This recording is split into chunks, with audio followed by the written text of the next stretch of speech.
Students welcome to Solid Brains. आज हम class 10th economics का chapter sectors of Indian economy पढ़ेंगे। हम प्राइमरी, सेकेंडरी और टर्सरी सेक्टर की इंडिया में कंडीशन के बारे में पढ़ेंगे। GDP by primary, secondary and tertiary sector, कि इन तीनों सेक्टर में जीडीपी में कितना कंट्रीब्यूशन किया था, ये हम इस ग्राफ से पढ़ेंगे। 1973 से 74 इसके अंदर जीडीपी में कितना कंट्रीब्यूशन था? सबसे ज़्यादा प्राइमरी का था, उससे कम टर्शरी का था और सबसे कम किसका था? सेकेंडरी का। पर फिर 40 साल बाद 2013 टू 14 इसमें हमने क्या देखने में मिला कि जो टर्शरी सेक्टर है उसका जीडीपी में कंट्रीब्यूशन क्या था? सबसे ज़्यादा था। सेकेंडरी में उससे कम था और प्राइमरी का सबसे कम था। तो यहीं पे आपके बुक में साइड में कुछ क्वेश्चन दिए गए हैं। Let's work out these. First, which was the largest producing sector in 1973 to 74, कि 1973 और 74 के अंदर सबसे ज़्यादा प्रोड्यूसिंग सेक्टर कौन सा था? Primary sector. Second, which was the largest producing sector in 2013 to 14, कि 2013 और 14 में सबसे लार्जेस्ट प्रोड्यूसिंग सेक्टर कौन सा था? Tertiary sector. Third, can you say which sector has grown the most over 40 years, कि इन 40 साल के अंदर सबसे ज़्यादा कौन सा सेक्टर डेवलप्ड हुआ है? Tertiary sector. Fourth, what was the GDP of India in 2013 to 14, कि 13 टू 14 के अंदर इंडिया की जीडीपी क्या थी? अभी यहाँ पे वैल्यू क्या है? 5 करोड़ 500,000 करोड़, पर यहाँ पे मिडल से थोड़ा नीचे है तो हम कितनी लेंगे? 5 crore 700,000 crore. Rising importance of the tertiary sector in production, कि जो टर्सरी सेक्टर है वो एकदम से इंक्रीज कैसे हुई या फिर उसकी ज़रूरत है वो एकदम से कैसे बढ़ गई?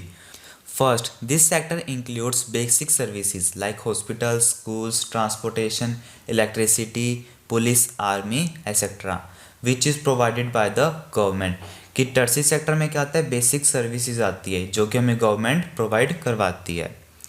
Second, development of primary and secondary sector leads to development in tertiary sector because they are interdependent on each other, कि जैसे जैसे प्राइमरी और सेकेंडरी सेक्टर डेवलप हो रहा था उसके साथ ही जो टर्सरी सेक्टर है वो भी डेवलप हो रहा था, क्योंकि तीनों सेक्टर क्या है? इंटरडिपेंडेंट है, एक दूसरे पे डिपेंड है।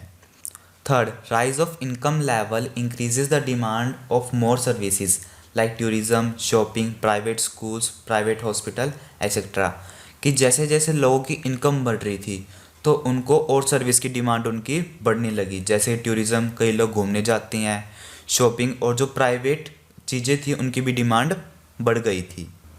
Fourth, new services based on information and communication technology become more important, these services are growing rapidly, कि जो नई सर्विस थी इंफॉर्मेशन एंड कम्युनिकेशन टेक्नोलॉजी की, इंटरनेट या फिर जिससे हम किसी से बात कर सके उस टेक्नोलॉजी की, वो बहुत ज़्यादा ज़रूरी हो गई और वो एकदम से बढ़ गई। Fifth, it creates opportunity of employment even for uneducated and unskilled, कि इस सेक्टर के अंदर जो अनपढ़ लोग हैं वो भी काम कर सकती हैं।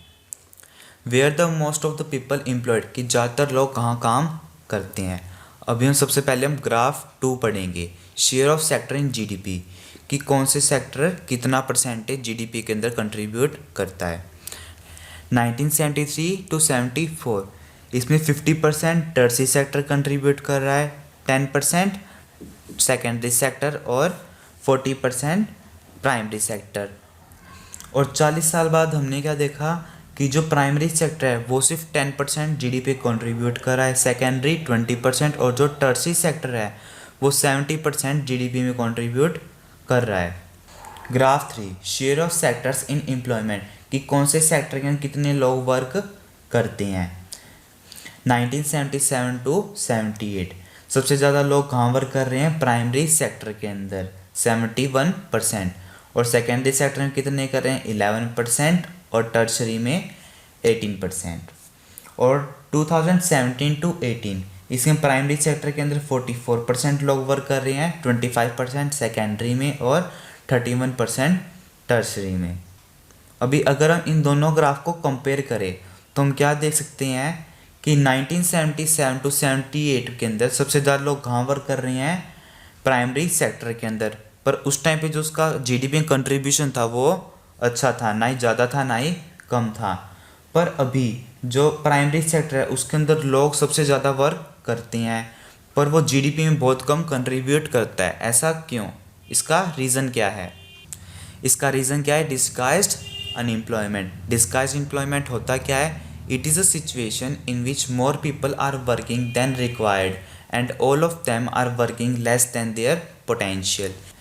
ये एक सिचुएशन होती है जिसमें जितने लोग चाहिए होते हैं उससे ज़्यादा लोग काम करते हैं और वो अपने पोटेंशियल, वो अपनी ताकत के अकॉर्डिंग उतना प्रोडक्शन नहीं कर पाते। Second, they appear to be employed but they are not fully employed. कि वो दिखने में तो उनके पास काम है पर असलियत में वो एम्प्लॉयड नहीं है। Third, this type of unemployment is majorly found in agriculture sector. कि इस टाइप की एम्प्लॉयमेंट कहाँ मिलती है अपने को? एग्रीकल्चर सेक्टर में मिलती है, मतलब कि प्राइमरी सेक्टर में। Fourth, it is also known as underemployment because the work less than their potential. कि इसको हम अंडर एम्प्लॉयमेंट भी कहते हैं क्योंकि जो लोग हैं वो अपनी ताकत से कम काम करते हैं। फिफ्थ, इसका एक एग्जाम्पल दे देंगे। If 10 people are required for the cultivation of 1 hectare land but instead of 10, 15 people are working. In this case if the surplus worker are removed the production will not reduce. कि 1 hectare land पे खेती करने के कितने लोग चाहिए? 10 लोग चाहिए, पर वहाँ पे 15 लोग काम कर रहे हैं। अगर हम एक्स्ट्रा बंदे मतलब कि 5 लोगों को हटा दे तो जो प्रोडक्शन है उस पर कोई इफेक्ट नहीं पड़ेगा। इसे ही हम डिस्गाइज्ड एम्प्लॉयमेंट कहते हैं। How to create more employment. कि जो लोग के लिए जो नौकरी है वो हम कैसे बढ़ा सकते हैं। First, government can provide cheap loans to farmer so they can do farming with best tool and practice multiple cropping to remain employed throughout the year। कि गवर्नमेंट को सस्ते लोन देने चाहिए फार्मर्स को क्योंकि वो अच्छे टूल्स के साथ फार्मिंग कर सके और साथ ही वो मल्टीपल क्रॉपिंग कर सके कि हर एक सीज़न के अंदर अलग अलग क्रॉप उगा ली, जिससे कि वो पूरे साल एम्प्लॉयड रह सकते हैं। Second, government can invest money in transportation and construct new roads. This will create employment for labour and driver. कि गवर्नमेंट को इन्वेस्ट करना चाहिए ट्रांसपोर्टेशन पे जिससे कि न्यू रोड्स बनेंगे और इससे जो मज़दूर है और जो ड्राइवर्स हैं उनको काम मिलेगा। Third, government can made industry where a large number of people are unemployed. कि गवर्नमेंट वहाँ इंडस्ट्री बना सकती है जहाँ पे ज़्यादातर लोग क्या है? अनएम्प्लॉयड है, जिनके पास कोई काम नहीं है। Fourth, only 52% of children attend school, so more than 25 lakhs jobs were created in education sector by constructing school। कि सिर्फ 52% ही जो बच्चे हैं वो स्कूल जाते हैं, तो हम स्कूल बना के जो 20,000 जॉब है टीचर की, पियोन की, प्रिंसिपल की, वो हम क्रिएट कर सकते हैं। Fifth, more than 35 lakh jobs can be created in tourism sector. कि हम 35 लाख से भी ज़्यादा जॉब हम कहाँ कर सकते हैं? टूरिज़्म सेक्टर के अंदर, जो भी अभी बहुत अच्छी तरह बढ़ रहा है। महात्मा गांधी नरेगा 2005, ये एक एक्ट है जो कि गवर्नमेंट ने पास किया था राइट टू वर्क को इम्प्लीमेंट के लिए। For creating employment the central government in India made a law implementing the right to work. कि आपका 1 मार्क्स में क्वेश्चन आ सकता है कि सेंट्रल गवर्नमेंट में राइट टू वर्क को इम्प्लीमेंट करने के लिए एक एक्ट बनाया था। कौन सा बनाया था? महात्मा गांधी नरेगा 2005। फर्स्ट, इसकी फुल फॉर्म क्या है? Mahatma Gandhi national rural unemployment guarantee act 2005।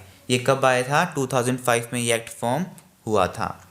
Second, it was implemented by the central government as right to work in 200 district. ये एक्ट सेंट्रल गवर्नमेंट ने बनाया था राइट टू वर्क को इम्प्लीमेंट करने के लिए और स्टार्टिंग में कितनी डिस्ट्रिक्ट्स में हुआ था? 200 डिस्ट्रिक्ट में लागू हुआ था। Third, this act guaranteed 100 days of employment in a year who is able to work. इस एक्ट के अकॉर्डिंग जो लोग वर्क करना चाहते हैं उनको 1 साल में से 100 दिन काम दिया जाता था, कम से कम। Fourth, if the government fails to provide work within 15 days, so the unemployment allowance will be payable। कि गवर्नमेंट अगर 15 दिन के अंदर उसको काम नहीं दिला पाती तो जो अनएम्प्लॉयमेंट अलाउंस है वो उसको दिया जाता है। अनएम्प्लॉयमेंट अलाउंस क्या होता है? कि जो मिनिमम वेजेस की जो वैल्यू है वो उसको दी जाती है 100 दिन की। Fifth, now this act is active in 625 district. अभी जो ये एक्ट है ये 625 डिस्ट्रिक्ट के अंदर चल रहा है। नेक्स्ट वीडियो में हम ऑर्गेनाइज्ड एंड अनऑर्गेनाइज्ड सेक्टर पढ़ेंगे। Thank you.